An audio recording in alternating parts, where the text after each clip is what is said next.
Så er vi nået til, jeg ved ikke, jeg har ingen idé om, hvor mange meter der er, men hold kæft, mand, der er den sindssygste udsigt her,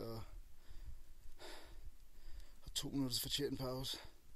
Vi har selvfølgelig valgt at gå offroad, i stedet for at tage den der vej, der er pæn og anlagt og sådan noget, så går vi op ad bjerget som andre bjergopstigningstosser.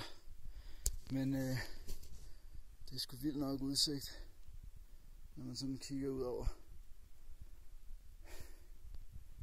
Så skyerne derude, der ligner, jeg ved ikke om det er bomuldsvat, vaniljeis eller flødeskum, men det ligger bare som en dyne hen over det hele. Ligger et andet stort bjerg længere op ad Tenerife derhen over. Altså, jeg ved ikke om man kan se, hvor langt vi er gået. Det kan man selvfølgelig ikke en skid, men hold kæft, hvor er det hårdt, mand. Og dernede, der er sådan en lille mand, der smiler. Hans venstre øje er ved at smelte, det er sgu synd for ham, men sådan er det, når man har lavet sne. Så.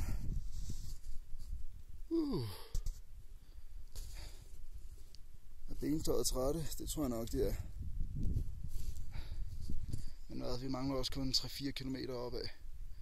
Eller i alt, det vil sige 2 km opad. Jeg tror sgu, at Jasmin kommer rendende der. Et eller andet sted, så vi kan finde hende. Nej, der er hun jo. Hej Jasmin. Har det været hyggeligt? Hvad? Har det været hyggeligt? Ja. Ja, det var godt. Så er tis med sådan en udsigt der. Det er også godt med en tistår, det kan man altid bruge.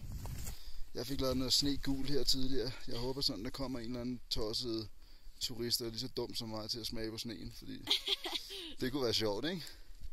God morgenurin, stille og roligt, bum bum. Nå, vi vil fortsætte op ad vulkanen, fordi den bestiger jo ikke sig selv. Så vi ses op i 3550 meters højde.